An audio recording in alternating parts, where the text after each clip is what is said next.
Alrighty. So how's it all going? Good, man. Good. Really good. Back home, back in England. I've been back about 4 weeks now.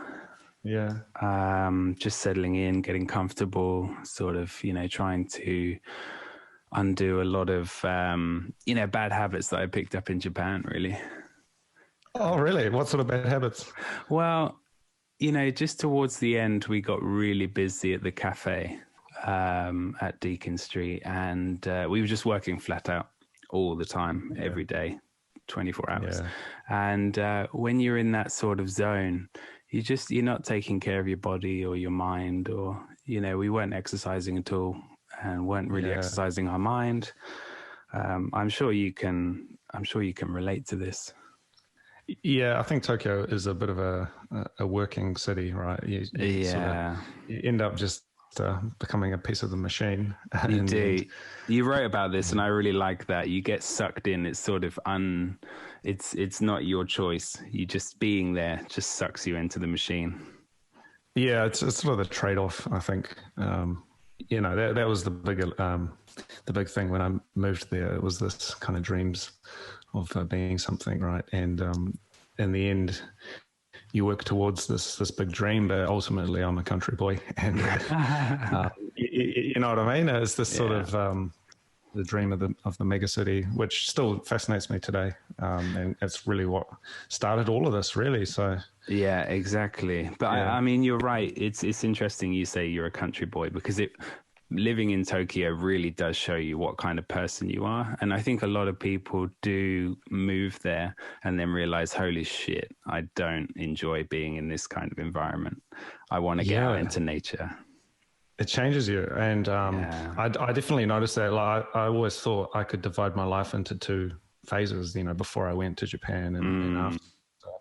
And I look at who I was at that point, and it was quite a stark difference into what I became after. And in a good way, it sort of activated a lot of the creative potential, I think, that was latent back in the old days, the bad old days. But looking back now, I realize that the city did also imprint itself upon me in its own way. So creatively, creatively, how did you look like? What was your life like before Tokyo then, if we're talking creatively? Well, it's been an interesting journey because, as you know, right now I'm back in Wellington in New Zealand, which effectively it's been 10 years. And so I've been in this really interesting space where I'm pretty much retracing my steps from 10 years ago, day for day. So around about Christmas time, 2010, I moved to Wellington and started university around sort of January, February 2011. And, that's sort of where we are now, 10 years on. Yeah. But looking at how different it was, because I do have some memoirs and sort of some fragments of my life from back then sort of floating around. And I look at who I was, and it was definitely, I think, a latent potential. I think there were ideas that I think made their way into Derive much later on. But ultimately, the city, Wellington's not that big of a place, but the city really was a big city for me at that time. And that's where the wandering started in a way. I mean, if we go right back to the beginning, I mean, this is where it began. Yeah. And so moving to Tokyo, it was like that, but, times 100. And it was always the next step, so... going from Wellington, I was starting to get itchy feet. Like, what's next? What's the big city? And you couldn't go much bigger than Tokyo. You know what I mean? But yeah, how about you? You had a few places you were living before Tokyo, though, right? So I'm pretty much like you. I've been out of England for about 10 years. My first stop was Finland. I lived in Finland for about almost a year. It kind of closed me down creatively. Before I left England, I was in this real creative zone. I just released an album on a record label here in England. And I was doing a lot of work at university, of course, but I left for Finland, and sort of my creativity sort of withered.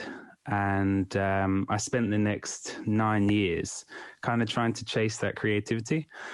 And I moved to South Korea to Malaysia, Malaysia to Australia, and then finally Japan. Yeah. And I think Japan was an absolute, it unlocked so much creativity for me. But one of the reasons for that was definitely meeting you and thank you. our collaboration. No, totally. I mean, you know, credit where credit's due. We met really quickly. I remember I'd been in Japan like 2 months or something, I think, and we just met randomly at some party. It was because you were working in the roastery, right, at that point. At All Press, and that was sort of Danchy Dreams days. And that's right. I was like busy painting the gallery and moving things around, and you came around one day, I think. Exactly. That was an interesting period. I mean, if I remember, we had the Takiguchi gallery that we had that Danchy Dreams exhibition, and right. There was all those people like living upstairs. There's like kind of the last bohemians of Tokyo. Basically. It was this crazy building. Yeah, it was really run down and old, and there was about, I think, 10 artists living inside. Yeah, upstairs. And I remember because I kind of got to know some of them, but I was on the periphery of that group, and they let me use the space and transform it into a gallery. But it was kind of like a semi-illegal structure that had been grandfathered in from the old days. And it was sort of Kiyosumi Shirakawa, right? East Tokyo. Which is like East Tokyo, like old school. And that was like, I mean, it was the most perfect location, because I remember trying to look for other locations for the show. And it was such a struggle because it's so hard to get gallery space in Japan. But, especially for a foreigner, I guess you're sort of outside of that kind of realm. Well, just even the networks of, in terms of the art circles, it's kind of, you have to pay to play, basically. But yeah, I got that space, and we turned it into a gallery, and it was the best possible space we could have, I think, in the end. But that was a great event. Upstairs, because it used to be an old wood, like timber factory, I guess, where they make processed wood and things. That whole area was a wood area, wasn't it?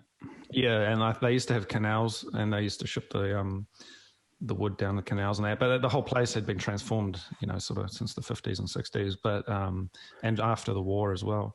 Yeah, but I remember thinking it really fit the theme of Danchy Dreams really well. And I mean, you could never sort of plan something like that. It just happened, and then I remember we were setting it all up, and you came around.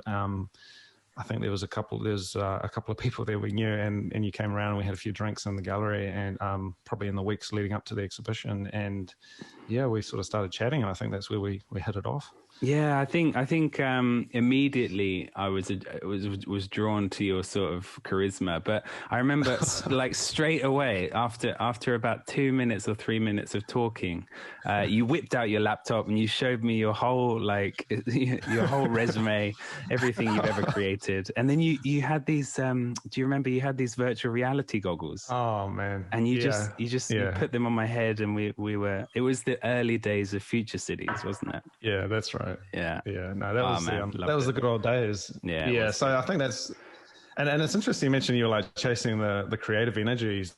So when you're in Finland, so are you talking about the creative energy you had when you were in the UK that you were chasing? Or? Exactly. Like I was in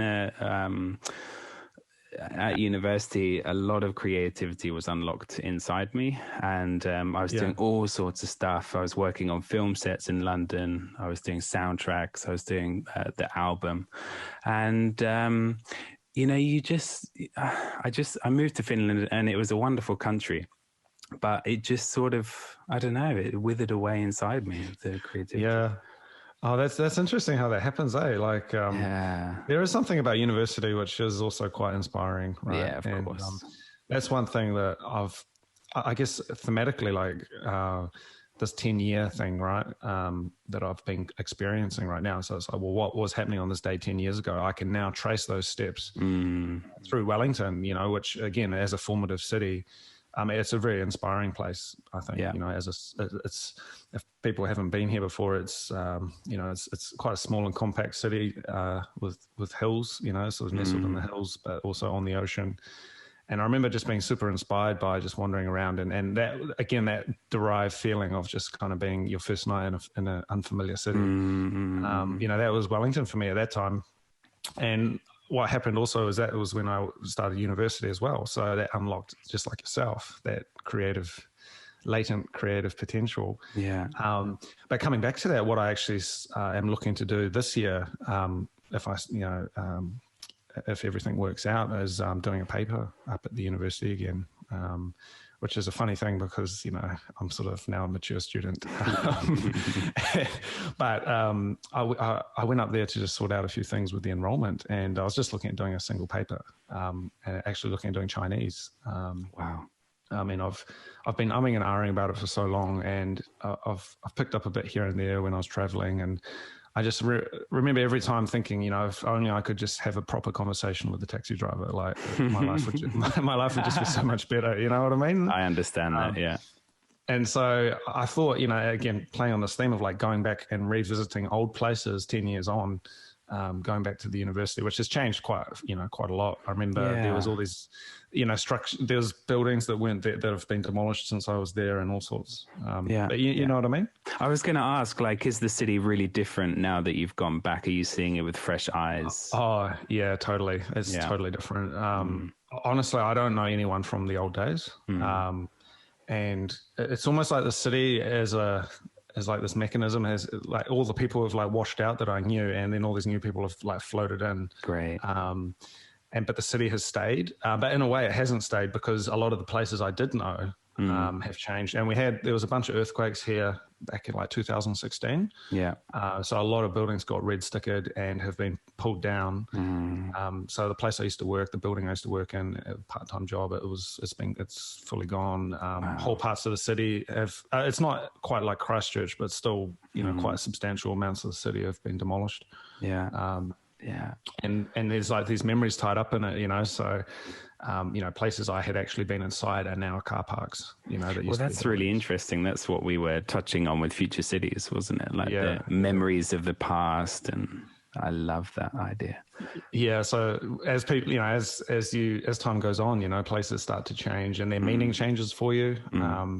And also the context you're in, you know, when you're a student, and you're kind of working it all out, and coming back, and you're in a different context. You know, I'm living in a different place, and even now, you know, technically on paper, I'm a guest lecturer at the university. You know, I did a guest lecture last year, but now I'm also coming back as a student. So to think back 10 years ago when I was, you know, just a student, you know, straight out, it wasn't conceivable that I would be on the other side of that as well, or that I would be creating stuff. So I don't know. It's all very interesting. It's like someone else's memories that you're thinking back on, you know? Yeah. Well, I guess you've changed. You've had a massive reawakening sort of in the last 10 years. So you are bound to see the city in a new way and to see it in a new light. But what are you lecturing at the university then? Oh, I only did one lecture. It was a one-off at the design school, and I because there's up in Kelburn, there's the kind of the main campus, but then in the city there's the design school and the design and architecture school, and I did a small lecture there last year. Nice. Actually, with Ruben, which was quite cool. But I mean, that was just a one-off thing. But I mean, that being in that kind of in that range, you know, with that cohort of people, and then also going back up and doing a paper. I mean, it's all good, but I'm looking forward to it, to be honest. It's just getting some fundamentals down. I've been doing some flashcards and things. Preparing. But it's just, I mean, I remember being in Shanghai and just thinking, man, the adventures, you know, the things you could do if you could just communicate a little bit better and get yourself, you know what I mean? Just be it's all about communication, isn't it? Yeah. Being operational. And I don't know, there's just something about the language which I find very fascinating and beautiful. So I've mastered Japanese, so it's now on to the next one. Well, your Japanese is a lot better than mine. Mine is pretty basic, but yours is actually really good. Yeah, no, I'm losing it though, I tell you, man. Yeah, you have to keep up, man. Got to keep up with it. But yeah, so that was that, and it's been good though, like you know, because you've just come back, but I've been back for a little while now, and you know, it's. I mean, I mean, we've talked about this before, but you find that you do change and you decompress a little bit, right, as you come back home. I mean, how have you found it? It's been really eye-opening. Like, I mean, obviously, I'm very much stuck indoors at the moment because of the lockdown 3.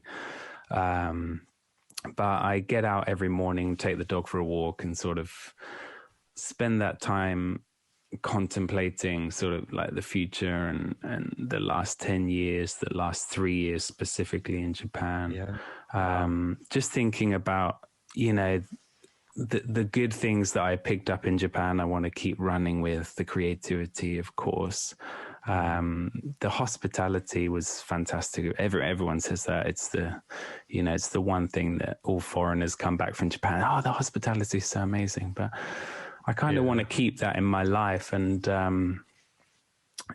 so being back, I'm just trying to keep myself creative, trying not to get sort of stuck in a lazy, comfortable rut while I wait for the lockdown to finish. Yeah. It's good. I've been composing every day for January. Yeah, that's right. We're on day 16 now. 16 of 31. So it's been really good to just sort of get right back into full on composing every single day. Yeah, have you found it good to be doing it every day? Yeah, it just comes now. Like I sit down and I just sit down and find a sound, and then I just run with it. And every day I just let the music take me where it wants to go. I can't force it, because otherwise I'm just going to sit there just fighting with the music, and it's not gonna work. Yeah, it's really good, I think, to have regular creative habits like that. I found the more time that I spend not going out at night and wandering around and taking photographs, the more that I don't do that, the worse that I feel. Yeah. So there's like definitely a correlation. Yeah. And in a funny way, I've actually discovered quite a lot just doing the wandering thing around here.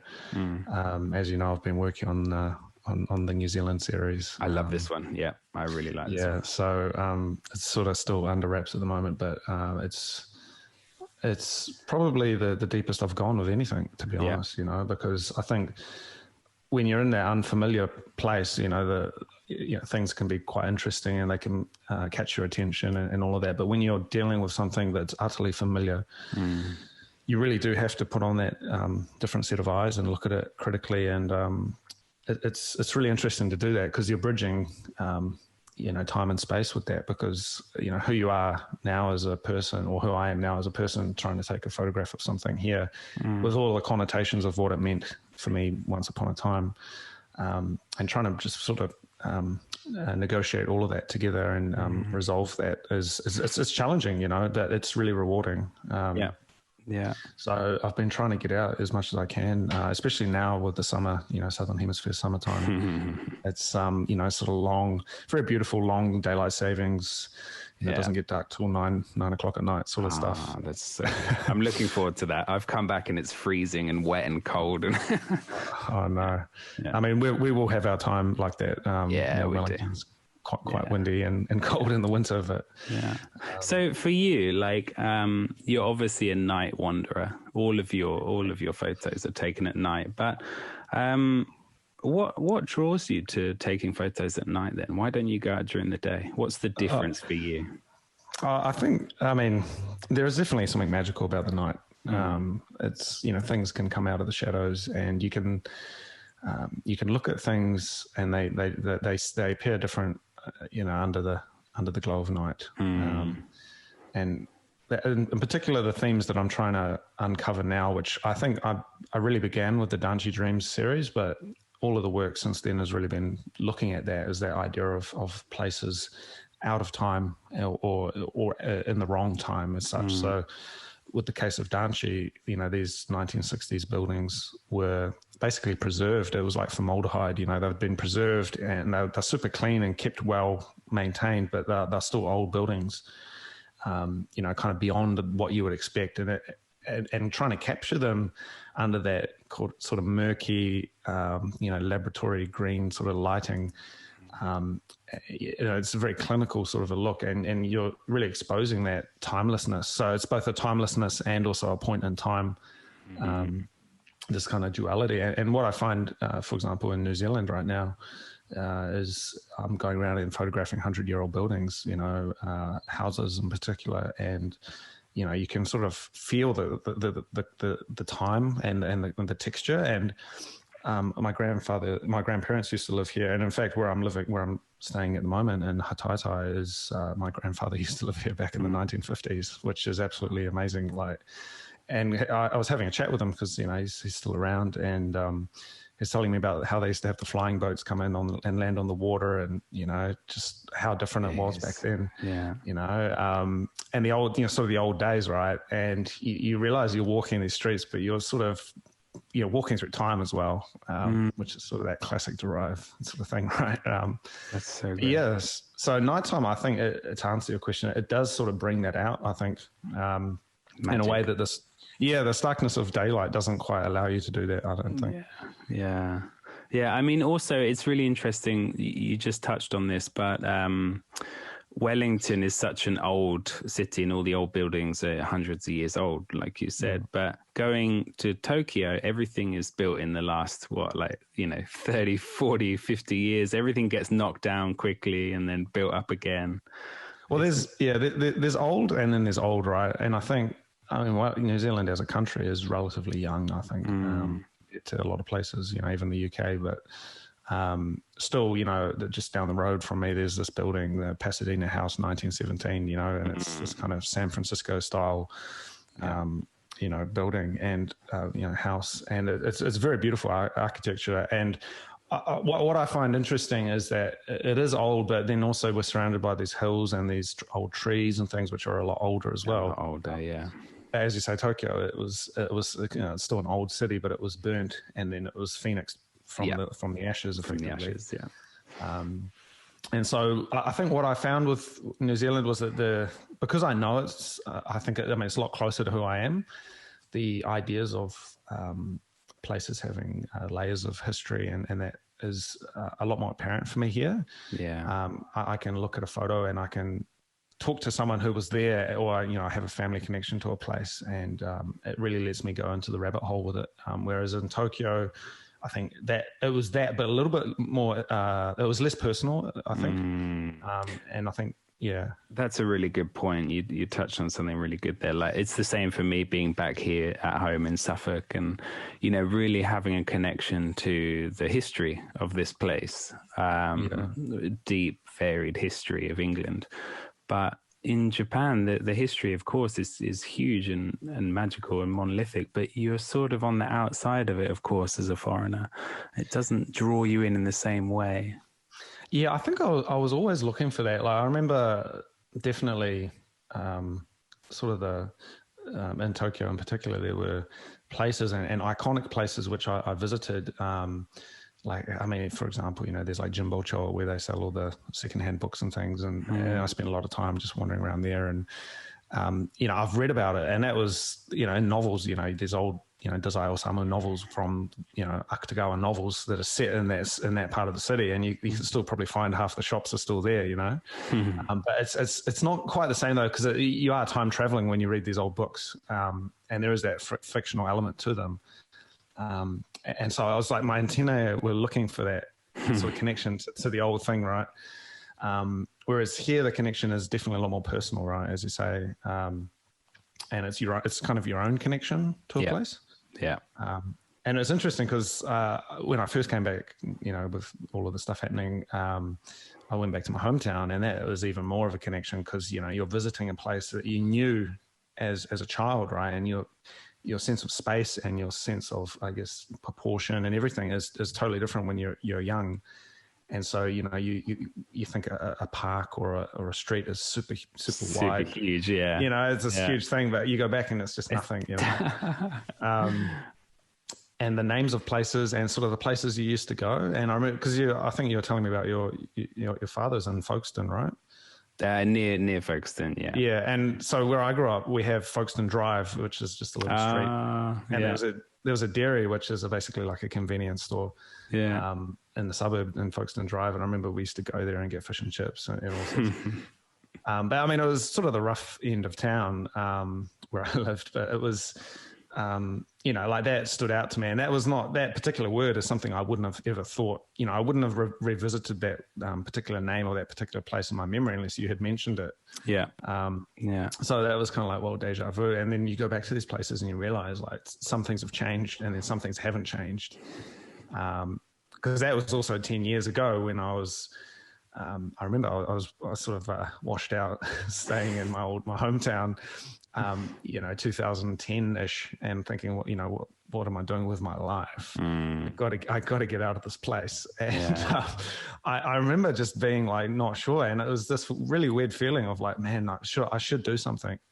And I remember I was staying with a friend from school in his spare bedroom. It was, I think it was his sister's old bedroom, but the house was, everyone else had moved out. And so we just had the spare room that I was using. And I remember thinking like, oh man, like I should just go somewhere. I should just go to like Japan or something and get out of here. Was it that easy for you? Just a small thought? Well, actually, would you like to hear the story? Of course. Okay. So I was, at that point in time, I was actually cleaning office buildings late at night. So I had this sort of interstitial job where I was driving around and cleaning like, just sort of some of the old offices in town. And it was actually, I would say, probably the best job I have ever had. Because it was, you just have this vacuum cleaner strapped to your back and it's just this white noise machine.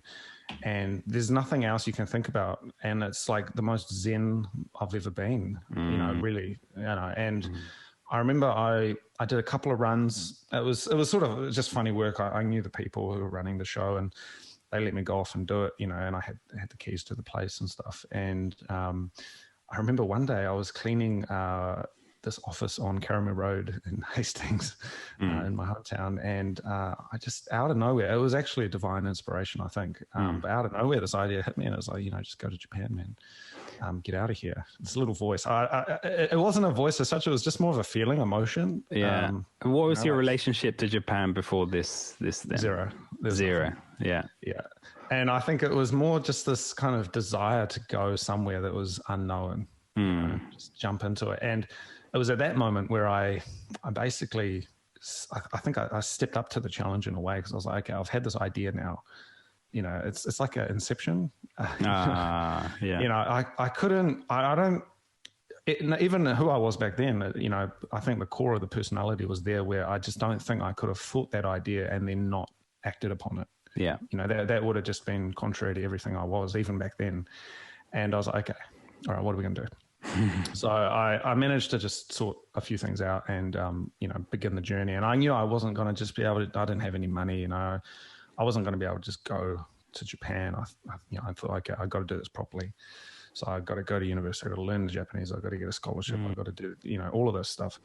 So it actually took like 2 years before I even got there, but the ball got rolling with that night cleaning that office in Karama Road. And that, I don't know how else to describe it, but it was, like a lightning bolt. Divine intervention. Yeah. Divine intervention. And the crystal ball, you know, told me what was what. But it was that idea, which I don't know what you would call it, but it was that idea of like acting upon these kind of ideas. And not necessarily impulsively, but, you know, definitely seeing it flow into your consciousness and then saying, okay, that something deep down is telling me to do that. And being able to engage with that, if you know what I mean. Yeah. Have you had anything like that? I have. When I was when I was a teacher in Brighton, about 8 years ago, I just returned from Finland, started teaching English in Brighton. And I just had this real, like, strong desire to travel again. I realized that Finland wasn't the right place for me, but I felt like there was somewhere else. And it wasn't as sudden as your one, but something was really drawing me to South Korea. And I was teaching a lot of Koreans at the time as a teacher, and I really fell in love with their culture and the personality of the students. I really enjoyed having them in the class. But there was a little like being inside that was just pulling me towards South Korea, and that was very much like yours. But it wasn't like as sudden or as like, wow, this is, a magical divine intervention thing. Yeah. I mean, you look back on things differently, right? I mean, at the time, I'm pretty sure it felt like divine intervention, but yeah. I mean, I don't know, man. Like, but it is interesting though, because that, again, that sort of these high level themes, right? Like, let's getting away from anything technical. It's like, okay, that number one, that thing of like 10 years cycles, right, is one theme. And then the other theme would be like, okay, acting upon some of these things. And that was something I did activate, in fact, was like China, because I was always like, oh man, like, I had thought it, with Shanghai in particular. I was like, that was the city of my dreams, I had dreamed about it, I was like wandering through it in my subconscious many times, along the waterfront, and I was like, okay, I just got to do it. But something was like holding me back, and I think I was a bit intimidated, or I wasn't sure what I was actually going to do there. And I mean, as I ended up going, and it was the most life-changing thing I ever did. Yeah, I remember. 3 days in Shanghai. And it will all come out eventually, but that's been a big inspiration for another big project I've been working on. But the idea that you've got these things you that guide you kind of through life, and you listen to them. And right now I'm like coming back to that, and it's like, okay, well, learning a bit of Chinese so that I can go back to these places and feel that that first night in an unfamiliar city, and being operational in that unfamiliar city, not just a tourist, is really important, I think. So what do you typically do on your first night in a new city? Oh man. I think you just got to get out and walk it, no matter what it's like. I think get out, start with the surroundings, just go out on foot. I don't know if I necessarily have a strict process for that. It's sort of so ingrained into my life now that I just kind of go and do it. Naturally. Naturally. Go for a bit of a wander, have that kind of curiosity. I think, leave the phone behind, sort of let yourself get lost. Yeah. Is really important. And just sort of let it see what's out there. Yeah. So you're not listening to music or anything if you've left your phone? I mean, I would like to listen to your music, but I think, the sounds of the city are sort of, they're their own soundtrack, and I had an interesting experience the other night. I was out, I've been working on the latest edition of the Wanderer magazine, and I've got some things for that, but I was out and shooting, and these people sort of, I bumped into these people sort of, late at night, and people are pretty friendly here, and we had a bit of a chat. And the guy asked me, he's like, oh, so where are you from? And I realized at that point that it's like, when I'm out there, I've kind of almost got like another personality, or another accent. Like seriously, because I have had someone else say it to me before. Yeah. That, it doesn't sound like you've got a New Zealand accent. And I'm like, okay. And I realized, I am in this kind of different space, this different mindset when I am taking these photos. And, I don't know. It's sort of like building, kind of getting into a bit of a flow state or something. Do you think that's the real Cody, or are you the real Cody? Or... I don't know. I have to ask him. Ask him next time. I think, when you're talking about personalities, though, I think there is no coherence of self, really. We have all these different personalities floating around inside, and they happen to come together, but they do have distinct elements. And I think the wanderer, the sort of the archetypal wanderer is really who I identify with. And it is this kind of silent protagonist, and he's out there on the rooftops, and he's exploring the city, and he's feeling it, and when he's out there, everything is okay, as long as you've got a camera in your bag and there's a bowl of noodles somewhere, sort of late night meals. It doesn't really matter what else is happening in the world or whatever. You know what I mean? Yeah. And I think that particular feeling, I always come back to it with that, the track that you did, the Ascension track. You love it. Yeah, it's probably my favorite piece. It really takes me back to that feeling of like when I was in Hong Kong, and we're just, everything is unknown, but everything is possible, if you know what I mean. And, you don't need to talk. You don't need to do anything. You don't need to live stream it. You just are. And it's that presence and feeling it, being the needle on the record player being drawn across the streets of the city. Yeah. So that's I wanted to talk about, you just touched on a little bit of social media there. you've taken a step back from social media, haven't you? I have ghosted the internet. You've ghosted the internet. Yeah. I've been since April last year. Yeah. Well, I mean, so before that, but pretty much since the lockdowns we had here as well. I've just been heads down. So I've got a few. I guess from the outside, there's a few things like we did Wander the Night, and I've done a few editions of the magazine and that. But I have been working away heavily on a few big projects. That's good. Which will come out eventually in due course. But I realized, I think sort of focusing on the good stuff, right? Yeah. And I think the world generally is getting pretty over social media. I was never fully in on it, to be completely honest, as a country boy, like from New Zealand. It's just I don't know if I really understood it completely. I was always interested in the first person experience of doing the thing instead of showing about the thing, if you know what I mean. I love that. Yeah, that's a great. Yeah, but I guess the other side of it, though, is from a business perspective or a commercial perspective, being able to have that engagement, and I guess being able to have a platform for these stories is really important. But in a way, that's what led me towards the publication stuff, like the magazine, and I'm really thankful for everyone who supports the magazine, because I know that that could last. Potentially, or as long as you have it, it will last. It will pass through time as an object. Whereas, the ethereal posts on Instagram or whatever, they're not quite going to make it. And that was something that was interesting, though. Is are you familiar with the website everything2.com? No, what's that? It's this old school kind of pre-social media. Website where you could kind of put writing and stories and things, and it's still live. Yeah.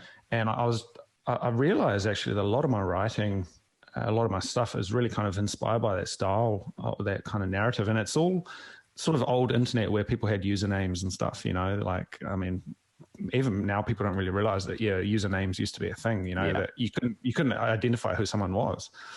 But there's these stories, and I think I shared one with you recently, but these kind of short little posts, and a lot of them, I was looking at them last night, and they're like from like 2002 and things like that. And that was sort of when I was beginning to get into the internet and understanding what was happening. So that was sort of like that was when I got in. So, that was my vinyl era, that got me on it, and so the stuff that I'm doing now, like that stuff has lasted 20 years, but it's in that kind of static kind of I guess Wikipedia is not static, but, in that static form where it's our pages on the site and posts, and like, I mean, even blogs, like people do blogs now, but there was a period there where blogs were everyone was doing a blog, right? Yeah. But a lot of them didn't make it, and they sort of just kind of, disappear off the face of the earth, right? I did that to mine. It was such a shame. Such an idiot. Oh man, it's okay though. I mean, it's still there in your memory, right? In my memory, yeah. But we have this ability to kind of go back and censor and change things. But I realize with the print publications, you do it, and then it becomes a statement, and you can't, for better or worse, you can't go back and change it. And it so lives on. It lives on, and so Dance Your Dreams, I've pushed that out there, and now it's in the world and it's floating around, and there's a secondary market for it, because they're all sold out. There's people people who've got it, I don't know, who has given it to a friend or something, and it kind of lives on. And it's like that thing where you open up like an old school desk and you see someone's like carved in their name or something, That's so nice. Yeah, and I think that's really what drew me into these artifacts and these publications, is that they have that longevity. Again, for better or for worse. And even though I am very interested in digital technology and all of that, I think printing it out and making it real is critical. And we've talked about that for your stuff as well, haven't we? Yeah, absolutely. We often talk about doing a vinyl release, and it's something that really interests me and something that I'd really love to do. I'm just so undecided about what I want to put on vinyl. it's such a big step for me. I mean, the way you talk about it now, it makes it seem so simple and like, yeah, let's just put something into the world. And I wish I had that sort of drive. But like my plan for this year, I've just started refining my Patreon a bit and upgrading it a bit and sort of making it a bit more serious for me.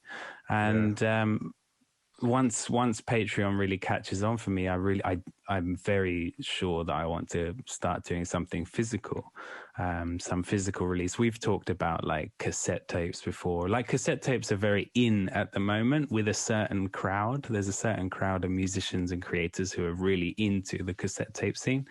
But everybody outside of that world is sort of, you know, how do I play a bloody cassette tape? So you know, so you've got to choose very carefully. I really love the idea of sending like digital files, but with a physical, maybe like a physical postcard or a physical book or a little notebook or something like that. I'm kind of thinking about that at the moment.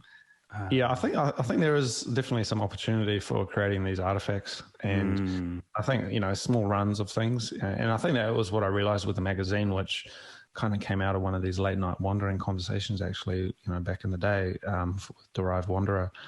But, you know, this idea of putting it down into print form, and then each magazine, it is kind of got its own little life and its own story. And I think for your stuff, I think technically speaking, you know, the vinyl, there's definitely some possibilities there if we go with a 33, and, you know, I think you get 10 to 12 minutes on that, and on each side, and you know, some beautiful big, you know, 12-inch artwork for the sleeve, and I mean, I can visualize it right now. You know, it's literally sitting here. We just got to do it.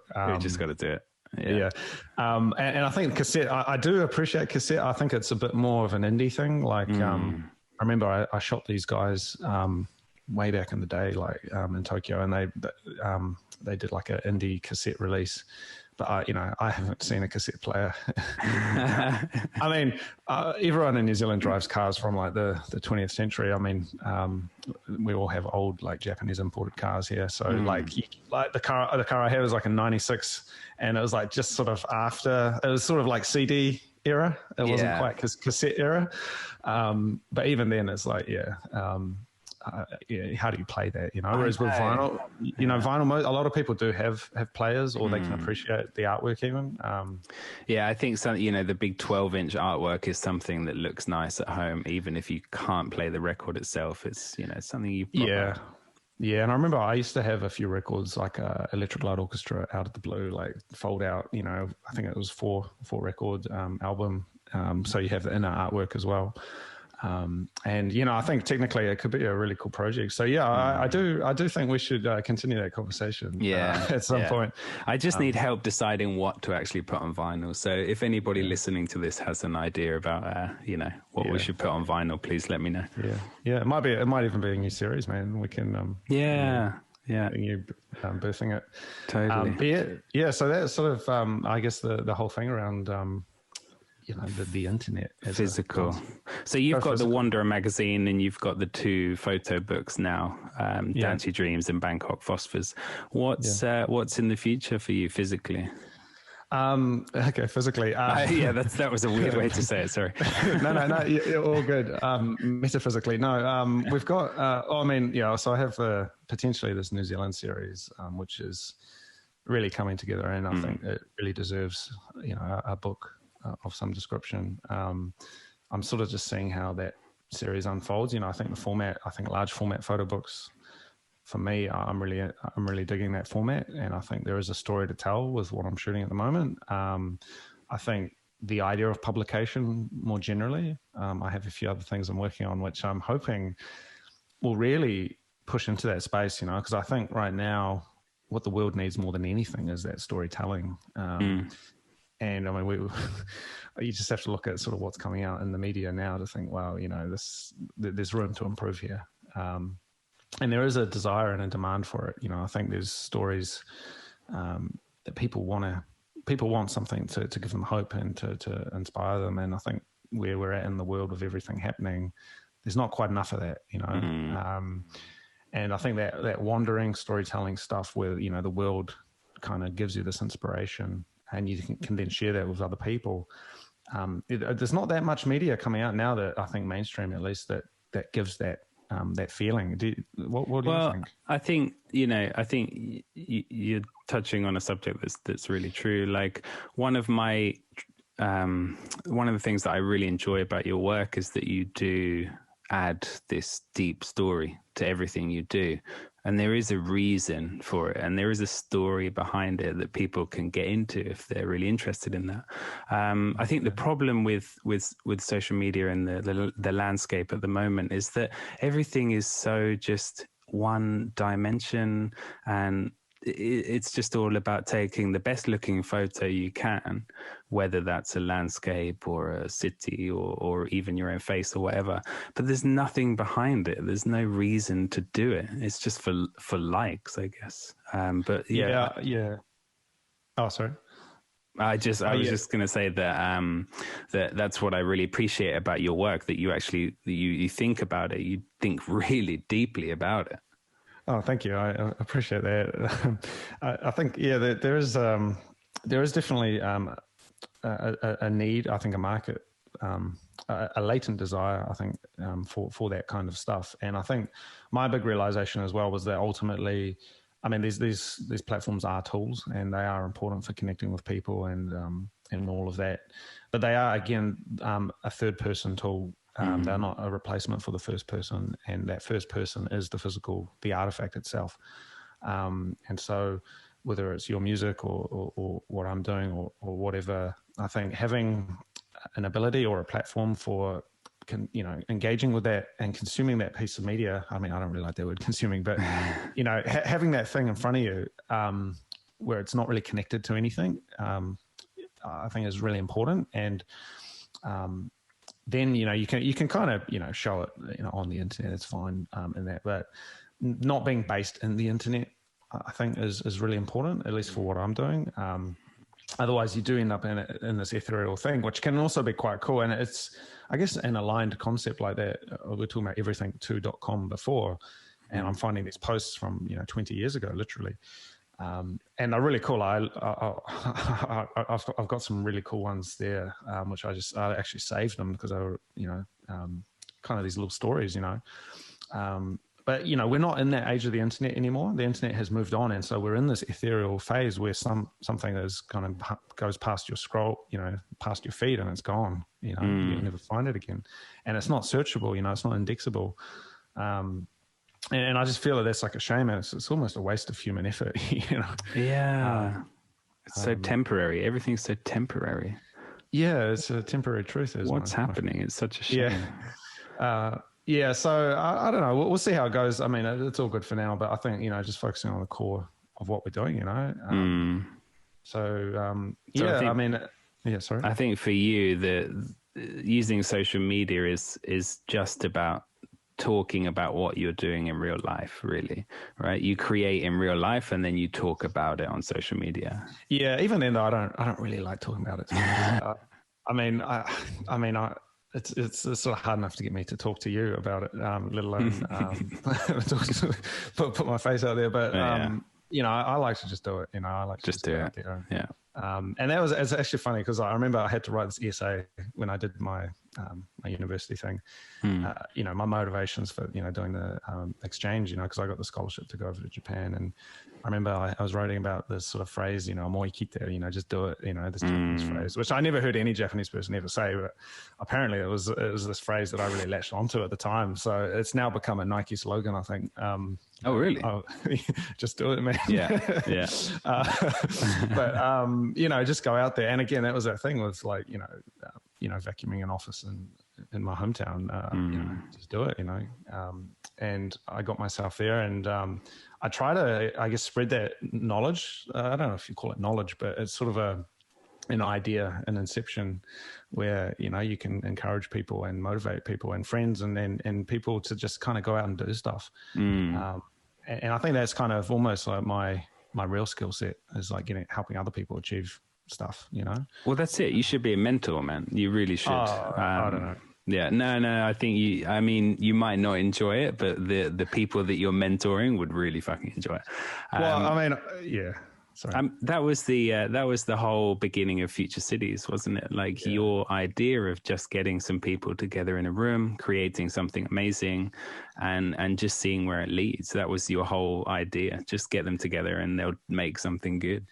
Well, actually, I was thinking about that recently, like trying to formalize that idea. Because again, I do believe that there are kind of common themes here that you can formalize into ideas that you could almost teach effectively. But this idea of like the 3 Ps, right? So people, place, and passion.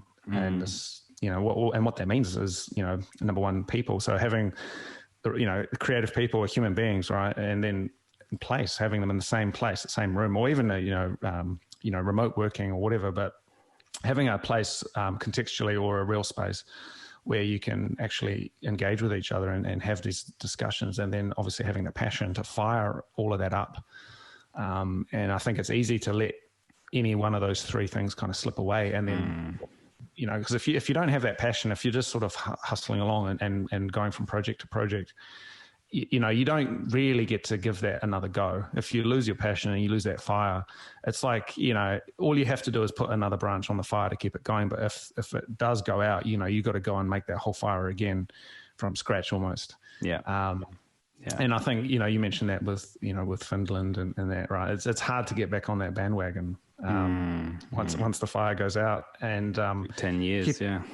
I mean, and I realize it's like, man, if I can help people just maintain that and put fuel on the fire for whatever it is they're doing, because there's so much stuff happening right now, and I love seeing people's stuff kind of come to life. If you can keep putting fuel on the fire and help people do that, then I mean that's amazing, and stuff can happen. Ideation and new ideas can just come out of nowhere, and that I think all of our projects, all of the projects I've done, that's how they've kind of happened. Like like a spark. Yeah, just a spark of something, and I think it could be an idea. Formalizing that process. At least I'm trying to apply it to my own life. But yeah, man, so that's that. And just, keeping on, shooting and doing a few other things. But yeah, so what's next for you? Well, definitely the vinyl release, some physical release. This is definitely in the future. I reckon it's probably going to happen in 2021, as long as like another corona doesn't get in the way. But I think for me, I'm really in a place with Soundscapes Radio at the moment where I'm finding my flow. Yeah. And I'm really in sort of, like you mentioned earlier, a flow state with how I'm working on that. But I really want to refine that and make it better and improve it. I bought this microphone and I want to start doing spoken intros and outros to Soundscapes Radio to make it more like a radio show, or like a late night sort of, welcome to Soundscapes Radio sort of thing. I love that. Like a 3 a.m. radio show sort of thing. Yeah, and I mean that's kind of what we're doing right now. Like, because I think that, I mean, it's morning for you, but it's nighttime for me here. But that sort of late night, diner kind of noodle bar. Exactly. Like that's what it's about, man. Yeah. And that's the world we live in right at this point. Like we're kind of too late for some things, too early for other things. But, our world is like, someplace. And I was actually just wandering around the other night in Courtenay Place in Wellington, which is sort of like the rough end of town. That's not that bad. But there was this noodle place. And I did a big night of shooting. I got some really good stuff. But then I was like, man, there's no way anything's going to be open. But there was this like one noodle place that was open. Wow. And I went in there and I just got the stuff and I was like, man, this is it. This is what I came here for. This is Derive, this is all we need. And that late night radio stuff, kind of, that I can really relate to that, man. And I think that was Soundscapes. That was always for me. That's what I wanted to hear. It's like, you're just, you're sitting there and it comes to you when you needed it, you know, at 2 a.m. in the morning. Yeah. I think, you know, the image that I've got in my head is like Deckard in Blade Runner. Oh, yeah. You know, this kind of, this noodle bar, you know, he rocks up and he just sits down, and I'm sure there must be some radio on in the background. Of some radio DJ, like, you know, 3 a.m. in the morning. Well, I remember because we had in Wellington, we have a Radioactive, which is like a kind of indie radio station. And I'm getting to know a few of these guys. And one of my friends does like a kind of the late night DJ run. And there was another fellow I knew who was actually an old professor of mine who actually inspired me quite a lot early on in the piece. When I was a student, actually, and you know, I used to listen to the sort of the Radioactive shows, and that's like late night stuff, and it's sort of like was it like coffee and cigarettes, sort of that sort of thing. And again, you know, I grew up in that era where that whole thing was still, you know, there was still that era of disconnect where, you know, you could have this radio station, but you could listen, but you couldn't respond, you know, or that kind of thing. Whereas now, you know, it is sort of two-way communication, and it is instant, and it's, you know, always on demand, right? And I think there is something magical about that, you know, and just listening to it, and you hear it somewhere and it's like, okay, wow, what was that? You know, you have to go back to find out about it. I think there's a place for both of those things. The communication with the audience is important these days. People really enjoy that. But yeah, I think you've said to me many times before, not in this conversation, but in life, that just make something really good. You know, don't worry about how it comes across to other people. You'll find your audience, or they'll find you. Sorry, create something really good. Yeah, and I think following that line of thought, you know, it is important to just be true to the work and let the work reveal itself, you know. And I think that's where you're at the moment with your music. It's starting to become something out of the kind of the ether, right? And it's not necessarily clear from the outset what it's going to be. And I think that is a sign of maturity as well, as your work almost starts to kind of overtake you. You know, you're not going to be able to just kind of do the same thing forever. And I think that was what I realized as well. You know, the work I was doing, you know, years ago, and even now, you know, looking back on what I was doing in Wellington last time round, you know, that was at that point in time. But you know, I could never kind of create again at that level. I would always be referencing that work, but then going further.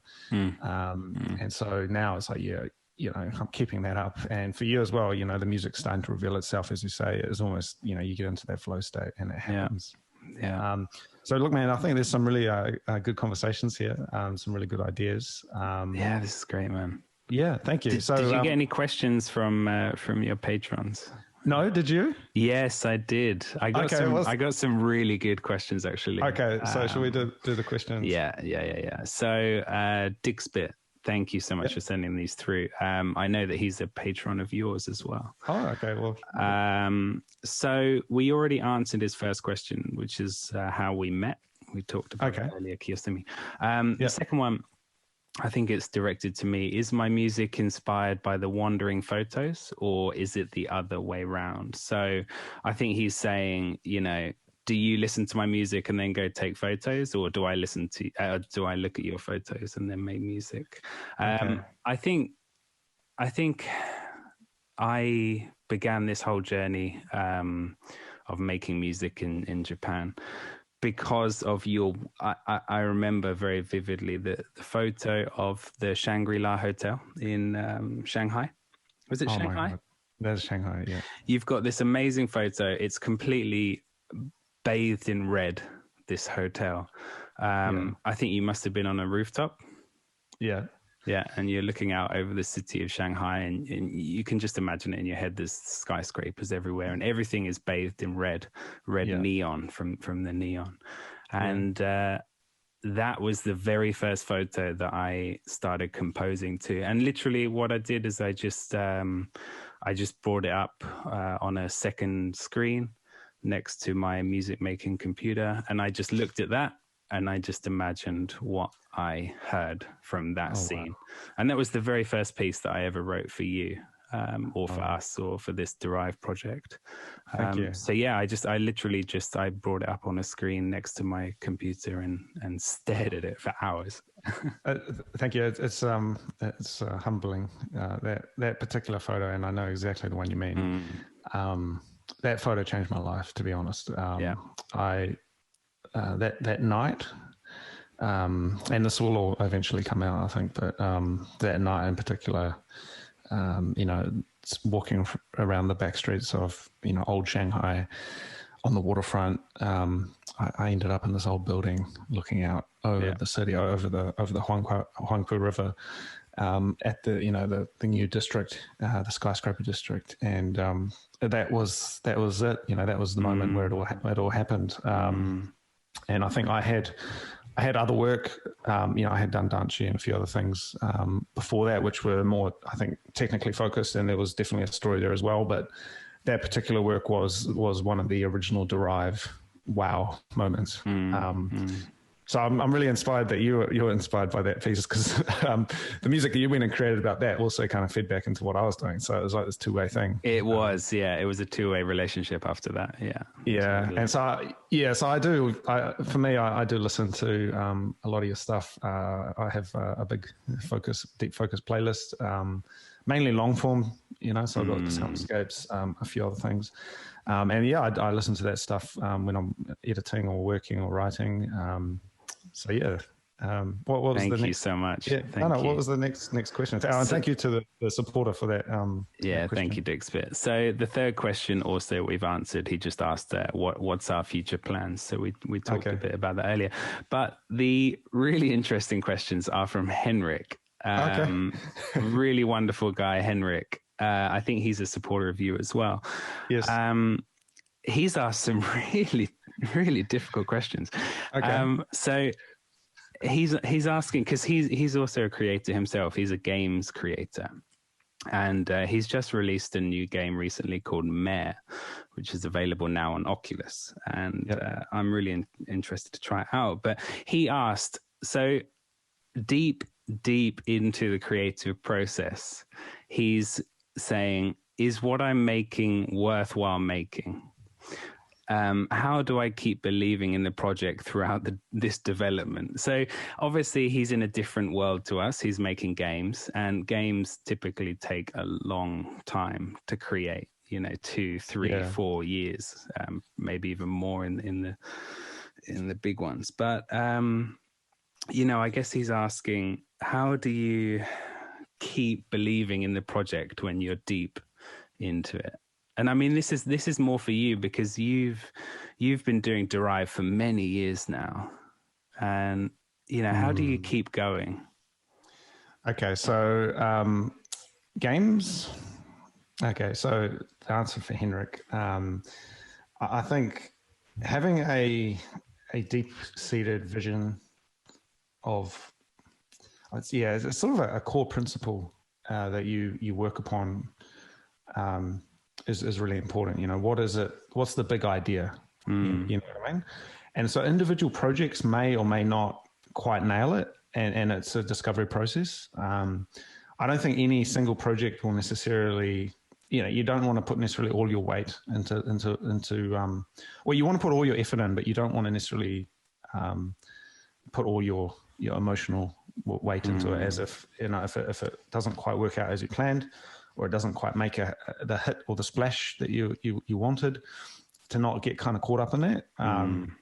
Because, there's different definitions of success. So shipping the thing, making the thing happen is one sort of version of success. But then there's also like, well, did people actually pay for it? Did people like it? Did it become a bestseller or whatever? There's kind of all these different definitions. And you've got to be really careful about which one you measure. Because, if you measure, say, how many, the total number of whatever, it's not necessarily going to reflect the quality of the work. And especially if it's creative work, as more is not always better. And so, I mean, it's a tough question. It's really deep, isn't it? So I think I had a thought about it earlier after he asked it. And I think the fact the fact that you had the idea in the first place means it's worthwhile chasing, right? I mean, even if you had this little seed of a thought inside you which grew into your project, I think the fact that you had that little seed grow is worthwhile chasing, right? And and at the same time, like, life is full of projects and experiments that we do, and after you've finished, you can then look back upon your project and say, oh, this wasn't great, or I could have improved that. And then that's fuel for the next one, isn't it? Yeah. Well, what if I mean, just from our conversation today, like, let's apply some of these heuristics that we've developed, the sort of school of philosophy. So look at the people, place, and passion, right? So, I mean, maybe it's a case of like actually zooming out. So if you're on a project and maybe you're struggling a little bit with the motivation around it, often, you can be in a scenario where you are sort of bashing your head against the wall, or, you're up against a wall and it just doesn't seem to move. And often what can happen at that point is all it takes is just a conversation with somebody, anybody.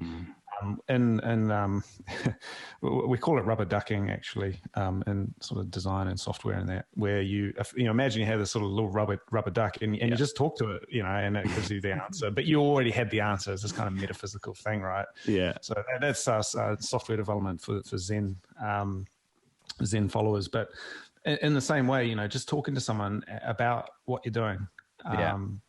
And someone you trust, and trying to be honest, not trying to make it into, not trying to talk it up, but like, okay, I'm working on this project, let me show you.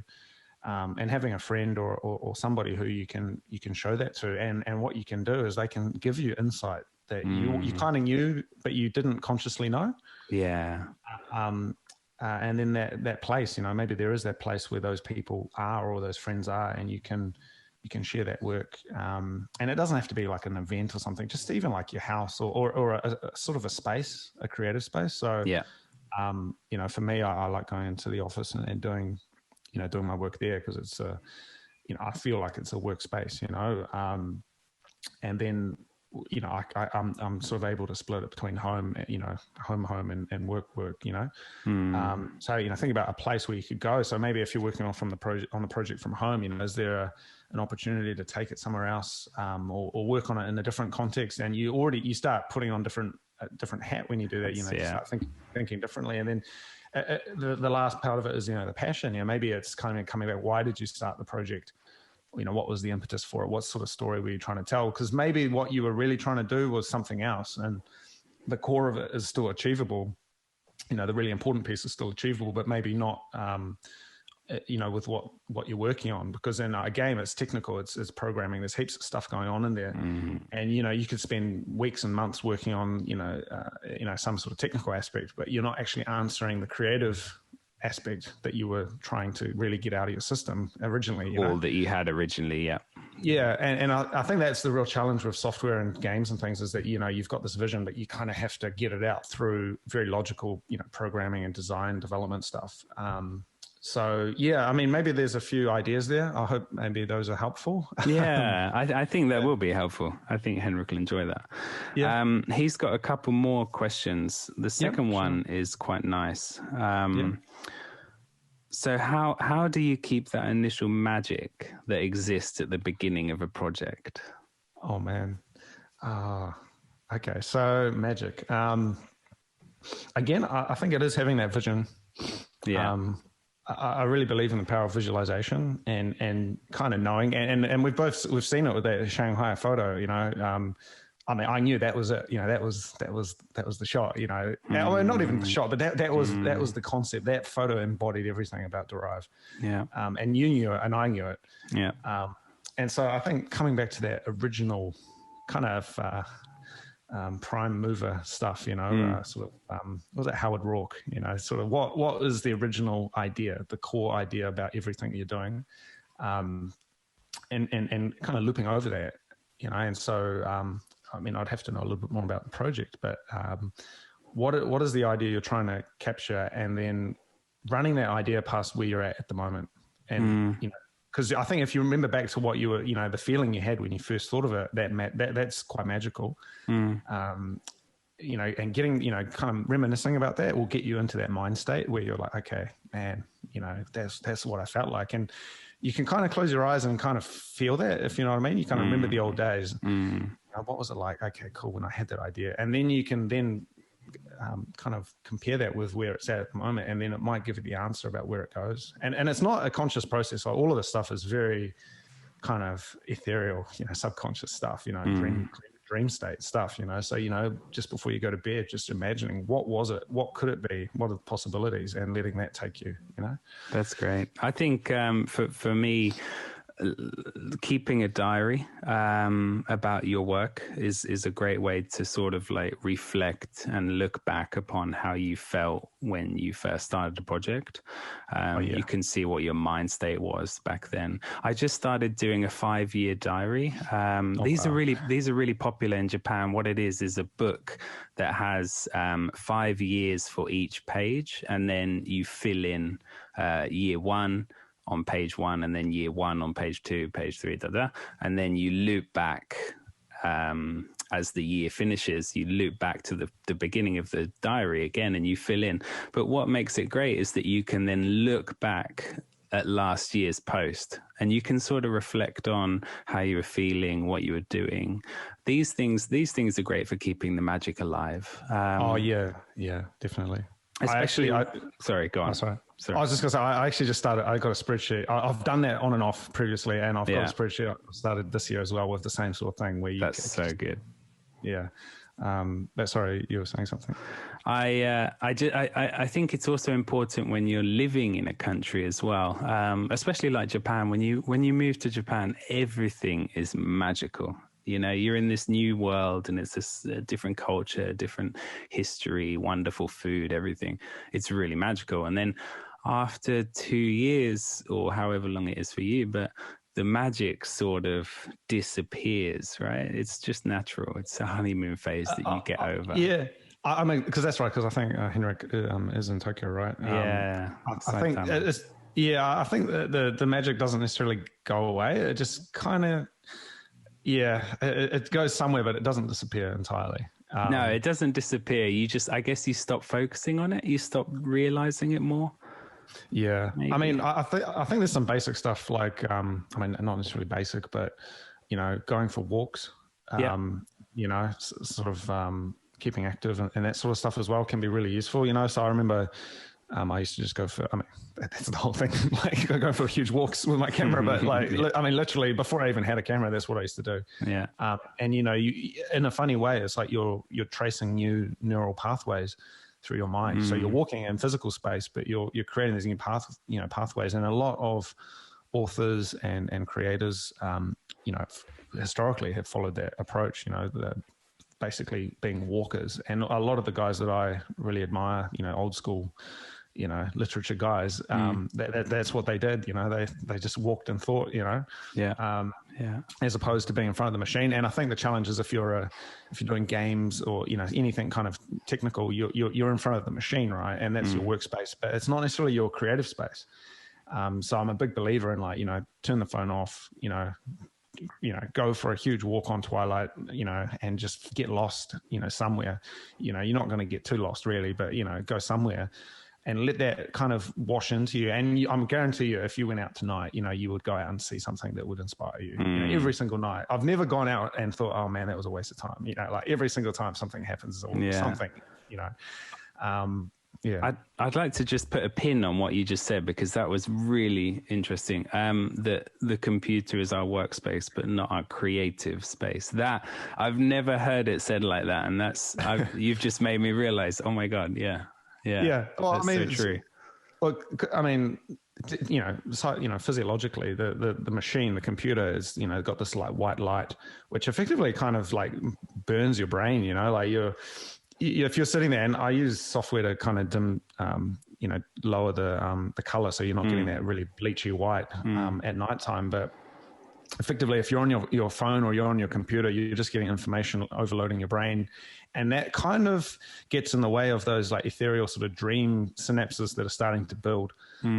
Whereas if you're out there and you're wandering, or you're in the shower or anywhere where you're not connected to the device, you're letting that stuff percolate in the background. And and all of this, the best stuff, that I've done has just been out there in that flow state. And then obviously you come back to the machine and you're editing or you're doing the kind of the technical work, but you're doing that for a block of time and then you're done, whereas I think that creative mode, it really does have to be out in the world. Yeah. And I think that's unfortunately, that's not enough of that is happening, I don't think. Especially if your work is, again, like games and stuff where you have to be making it in the computer. So yeah, meditating on the idea. Yeah. Meditating on the idea while you're out wandering around or just doing something that you wouldn't normally do is very powerful, I think. Yeah, I think that's a great answer. I really like that. Yeah. Thank you, Henrik. There is one more question from Henrik. It's the last one. Sure. I like it again. He's good questions. How to not go insane during a project. I'd like to talk about this in relation to the cafe that I was owning in Tokyo. It was, we were working all the time, 24/7. And we really did go insane. Like it really does, especially with Corona, COVID crisis and everything. You do go a little bit kooky. But I found that just like what we just said, what Cody just said here, going out for a walk, just getting out, breathing, stepping away from that environment, getting yourself into a new headspace, that is enough for me to not go insane. Yeah, well, I think on that note, the concept, so, talking heuristics, a concept that you can apply to your life every day, right, is that the idea that physical spaces basically map to mental spaces. And so if you're in a certain room and you're having a hard time or you're a bit stressed out, all you kind of have to do is get up and walk out of that room and go somewhere, and you're already going to mentally leave that baggage behind. And if you start doing it consciously, it's even more profound. But you're like, look, I just got to get out of here, and it's just space, and that the mindset you're in that moment, it's like, that's not necessarily who you are. It's just the circumstances. Even if you're super stressed out or you're having a hard time, but because we kind of approach it quite logically and like, well, it doesn't really matter where you are, or actually it does matter, we just don't put enough weighting on it, I think. And so I'm like, look, if I'm not quite feeling up to it, or, if you're going a bit crazy, just go out for a walk, and let it just sort of flow out of you. And each footstep, just imagine it just sort of dripping off. And it's like, yeah, man, that's just gone, And then by the time you get home, literally you'll be like, what was I even worried about? Refreshed. Yeah. And I mean, that gets me through projects. When, and you're coming up and you're like banging your head against the wall, and you find you come back and you've got the answer.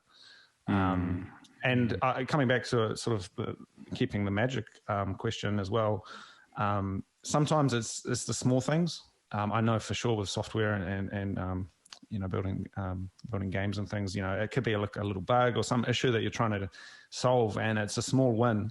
But if you just make it that, make that one little win and that one little solution, it can kind of just be like, you're stacking it up, you're building the mountain, sort of one stone at a time. So, all you have to do, having that diary, is you can look back and be like, well, once upon a time, all I had was an idea written down in a text file, and now I have this working thing. But, you at the time you think, well, but it still kind of sucks. So it's like, no, it doesn't suck. You've got all of this other, you've done all of this stuff, and then you just need to do the next thing and then the next thing. And if you get stuck on that one, perspective, you get stuck on that one thing, go for a walk, and then you can work it out. Yeah. And I've been in that space, all of my projects have kind of gone like a river, meandering around. And again, talking to people, having mentors along the way, having friends who would listen, even Danchi and stuff, I kind of had ideas, and then, you chat to people and new things come out of nowhere that you think, okay, cool, I'm going to incorporate that. And then, I think all of our projects, and for yourself as well, with, that kind of dynamic process, it doesn't come out of a vacuum effectively. Yeah. You need that sounding board, that sort of someone to talk to, mentors. Yeah. Sweet. Well, is that all the questions we have? Yeah. Thank you, Henrik. Thank you, Dixbit. Those are great questions. Yeah. Sweet. Well, maybe we'll wrap it up there. Wrap it up. We'll wrap it up. Sweet. So that was a great chat. So thank you very much, Simon. Thank you, Cody. It was very nice to chat. And I'll catch you around again soon. Otherwise, until next time. And thank you to everyone for listening. Yeah. I really appreciate it. Thank you to our patrons. All right. Yeah. Sweet. Take care, buddy. Ciao, ciao. Bye.